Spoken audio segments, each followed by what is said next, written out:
vocês repararam, né, que no Brasil... Oh, meu Deus, que agonia que me dá.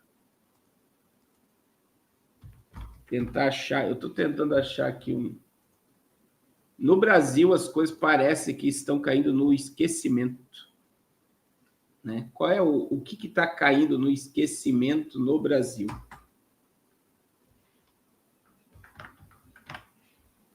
O que está caindo no esquecimento no Brasil? Tudo que está acontecendo,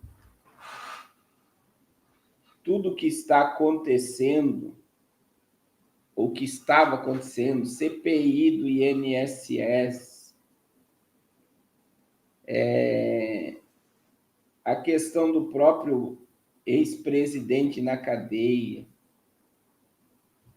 Veja que eu tenho dito para vocês, irmãos, quanto tempo é que fica a notícia no ar? A notícia, ela fica no ar,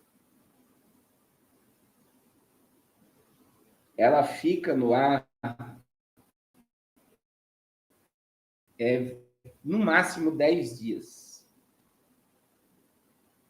No máximo 10 dias. O que é isso? Passou de 10 dias a mesma...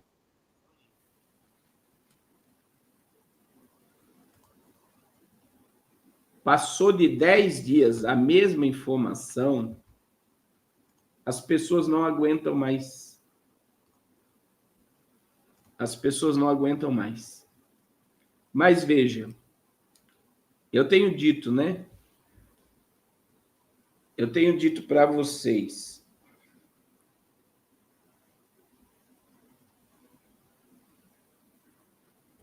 que esse negócio do INSS, eles vão levar até mês de junho de 2026.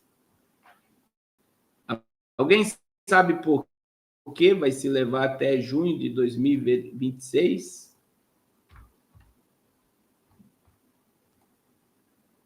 Vai até junho de 2026 por causa das eleições. Então, veja, dezembro o Congresso entra em recesso. O Congresso entrando em recesso, automaticamente o Supremo entra em recesso. E o que vai acontecer? Eles voltam... Irmãos, o Brasil só volta a funcionar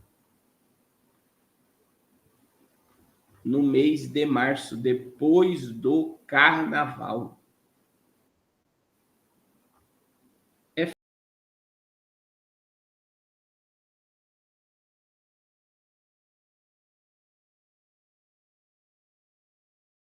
Volta a funcionar depois do Carnaval. O que é isso? Só no mês de março. Então, veja bem, isso vai se empurrar até dezembro. Aí, depois do Carnaval, eles vão colocar em pauta para destruir com o PT nas narrativas.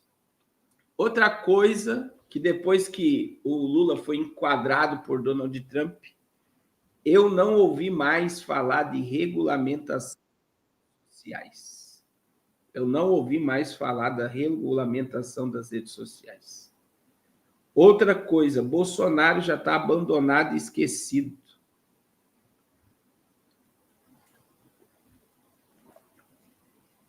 Teve agora esses dias a visita do Tarcísio com o filho do JB, mas nem se toca mais em nome de Bolsonaro. Outra coisa, olha só a quantidade de coisa, irmãos. Outra coisa que a gente está vendo é que a mídia está calada. Nós estamos com um monte, mas é um monte de tributações, né? Vindo, eles vão aumentar mais ainda tributos. Essa semana também a Caixa Econômica Federal cortou uma linha de financiamento imobiliário baseado na poupança. É algo que vai afetar a questão da construção civil, porque é a maior financiadora, é a maior financiadora que libera crédito para compra de imóveis, reformas de imóvel, baseado na poupança. E sabe por quê, irmãos? Porque está todo mundo tirando dinheiro da poupança porque não é mais rentável. Então, nós estamos aí, tem muita coisa sendo mascarada no Brasil, que a hora que a realidade vir à tona, né, o peso vai ser muito pesado e quem vai pagar por tudo isso é o povo. Sempre quem paga é o povo. Nunca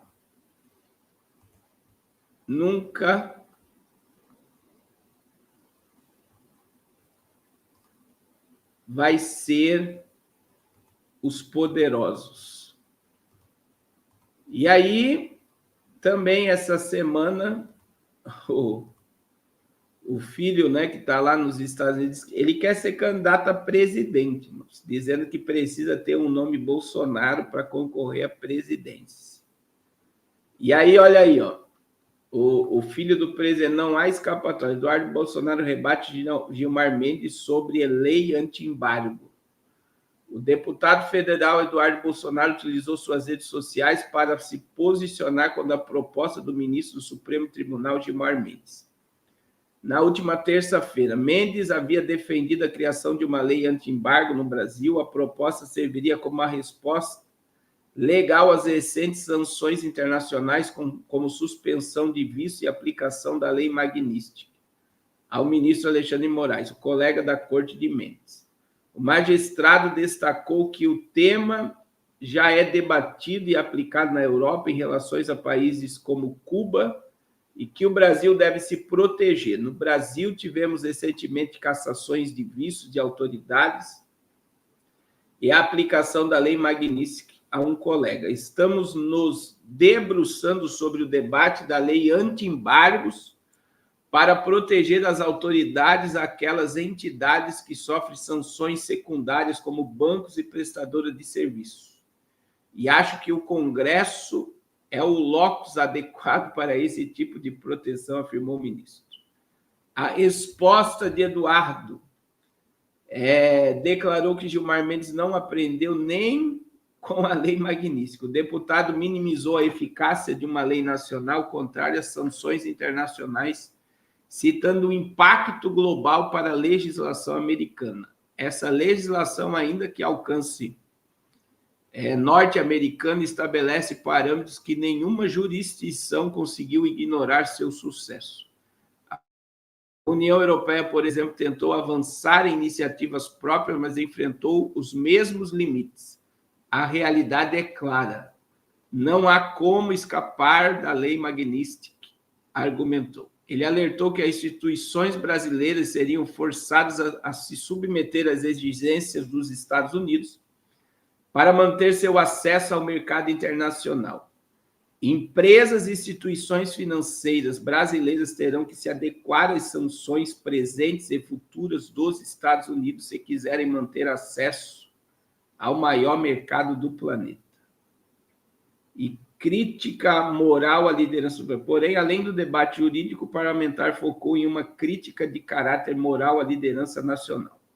O verdadeiro problema do Brasil, porém, não é técnica nem jurídica, mas moral, declarou. Ele encerrou seu posicionamento acusando as mais altas autoridades do país que priorizarem interesses próprios em detrimento do bem-estar da população, o que, em sua visão, corrói todas nossas instituições e corrompe o futuro da nação. Irmãos, tem 2 ministros, né? 2 ministros que entrarão na lei Magnitsky na próxima semana. Eu acredito que o Dino não escape e o Gilmar Mendes também não. O Gilmar Mendes, eu acho que já sabia de tudo isso, porque Gilmar Mendes nem no Brasil mora, né? Ele mora no Portugal. E a gente vê que os embargos estão aí, o presidente do Brasil ainda não marcou a reunião com Trump. Essa reunião com Trump vai expor, com certeza, a miséria que está sendo feita no Brasil por um governo de esquerda. E a gente vê claramente, né, que muita coisa está sendo empurrada para o ano eleitoral. É por isso que esse povo não está nem aí com o povo.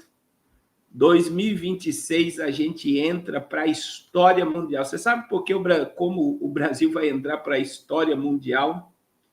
Como o país que tem o imposto mais caro do mundo. Não é assustador, irmãos?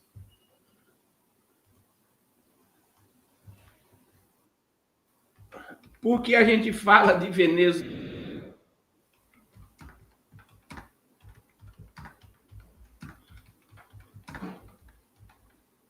A gente fala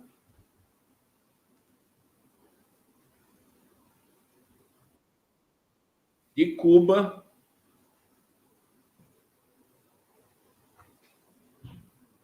mas o problema está que nós iremos pagar mais imposto. Olha que coisa incrível, nós iremos pagar mais imposto do que os venezuelanos, do que os cubanos. E isso é um absurdo. Nós iremos pagar mais imposto do que os americanos, do que os europeus, do que os haitianos, do que os africanos. E é 2026, tá? Que começa a carga tributária ser muito mais... Você vê que eles criaram um imposto agora de 10% sobre o lucro dos empresários. Vocês viram isso? Está para ser aprovado no Senado. Está para ser aprovado no Senado que os empresários, 10% vai ser taxado 10% sobre o lucro. Quer dizer, o empresário vai acabar pagando 27%.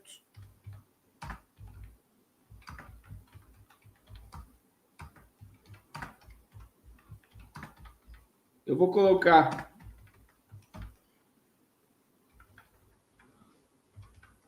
E aí, a partir de 2027,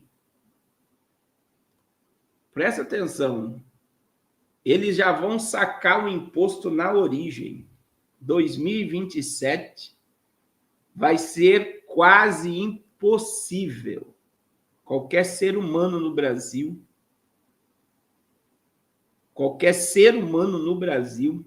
fugir da receita. Então, quer dizer, eles vão lá na fonte e vão debitar o imposto na hora que a pessoa pagar. É por isso que eu digo, irmãos, o Brasil é o país mais rico do mundo. Aí, ó, o Brasil deve ter o maior aumento de carga tributária e imposto no mundo. A carga tributária brasileira poderá saltar para quase 43% do PIB até 2050, mais do que o atual peso dos impostos em países como a Alemanha e Suécia. O aumento de quase 10 pontos percentuais em relação aos níveis atuais deve ser maior de todo o planeta. A estimativa de um trabalho divulgado pelo Instituto Esfera e Inovação, conforme o estudo assinado pelo economista Pedro Fernando Nari, a causa principal é demográfica. Com a população envelhecendo rapidamente, aumentará a pressão por elevação do gasto público, principalmente em saúde e previdência, para dar conta da despesa. A tendência é de que o Estado busque arrecadar mais. Se arrecadar mais do que já está, eu quero mostrar para os empresários, porque tem gente que nem sabe a tributação sobre a questão de aluguéis, a tributação que virá agora sobre todo o teu patrimônio. Aí, olha só, projeto aprova tributa de lucros e dividendos acima de 50 mil mensais. Proposta passou pela Câmara e segue para o Senado. Aprovada pela Câmara dos Deputados, o projeto de lei 1087/25 propõe a cobrança de 10% de imposto de renda retido na fonte sobre lucros e dividendos distribuídos a sócios por uma empresa e uma mesma pessoa física acima de 50 mil mensais, independente da quantidade de pagamento no mês. Nessa cobrança não poderá haver deduções, mas o total pago poderá ser descontado do imposto calculado anualmente. A mesma alíquota incidirá sobre lucros e dividendos remetidos ao exterior. Atualmente, dos 47 países que são membros da Organização de Cooperação e Desenvolvimento Econômico ou candidatos a entrar nesse clube, só 3 países não cobram impostos sobre lucros e dividendos: Estônia, Letônia, Brasil. As taxas variam de 5%. Na Grécia, 7%, na Argentina, 20%, na China, 39%, no Reino Unido, 42%. Até 2028, antes da votação no plenário, o relator do projeto, o deputado Arthur Lira, mudou o texto aprovado na comissão especial, que já excluiu da tributação os lucros e dividendos relativos aos resultados apurados até 2025. Com a mudança, essa distribuição deverá ter sido aprovada pelo órgão societário competente até 31 de dezembro de 2025. E a efetiva liberação do dinheiro para os sócios só ocorrerá entre 2026 a 2028.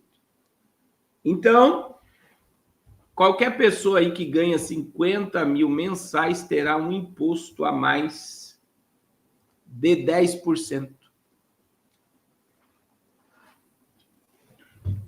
Só 10%. E quer dizer, irmãos, eu quero que vocês entendam. Eles aumentaram o imposto sobre o aluguel. O que o dono do patrimônio vai fazer? Ele vai aumentar o aluguel. Eles vão tirar mais 10% de empresários e sócios. O que eles vão fazer? Vão aumentar o preço do produto. Porque quem paga isso nunca vai ser o rico. Quem paga isso é o pobre. E aí, quando você diz que político não governa para o pobre, por exemplo, eles aprovaram agora, né, um negócio do imposto de renda para quem ganha até 5 mil reais não pagar imposto. Só que quem é que vai pagar essa carga? É quem ganha acima de 20 mil reais. Quer dizer, estão trocando 6 por meia dúzia, porque quem ganha mais, que vai ser afetado pela isenção do imposto, vai aumentar o produto. E quer dizer, o povo está se alegrando porque não vai pagar imposto, porque ganha até 5 mil reais. Só que o povo esquece que aquele que está sendo prejudicado para esse de baixo não pagar imposto, o que está sendo prejudicado, ele aumenta o preço do serviço e dos produtos para ele não perder nada. E quem não vai pagar imposto até 5 mil reais acaba pagando a dívida do de cima. Vocês estão entendendo o que eu estou falando? Estou falando grego aqui agora. Porque quem está num nível nunca vai perder lucro. Vocês estão entendendo? Porque você acha, não, o Lula está dando gás. Quem é que está pagando o gás para essas pessoas ganhar?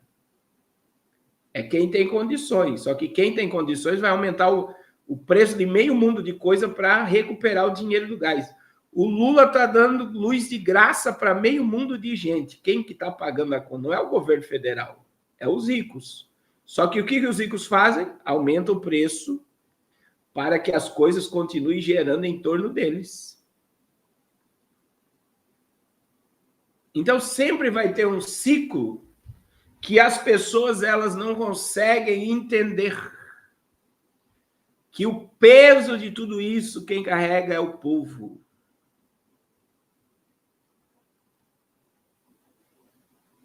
Sempre vai ser o povo. E quando o Congresso aprova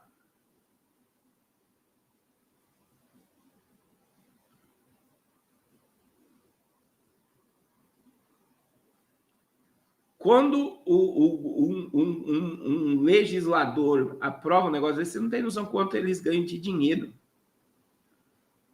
Porque existe um grupo que é prejudicado, mas existe um grupo que é fortalecido. É sempre na lógica piramidal. A questão, guardião da fé, é quem faz Pix. Veja, se você fazia Pix acima de R$ 5.000, a Receita Federal já estava de olho em você. Agora, qualquer pessoa que movimenta R$ 2.000 em Pix mensal, você já está no radar da Receita Federal. Então, se você movimenta R$ 2.000 de Pix mensalmente, a Receita Federal já está em olho de você e quer cobrar imposto de você.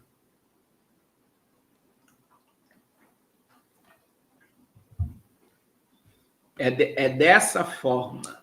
Você vai para o radar da Receita Federal. Irmãos, as pessoas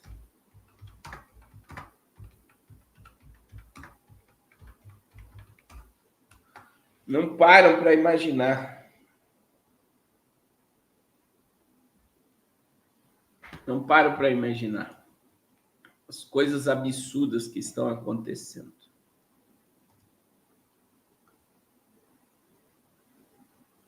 É absurdo, tá?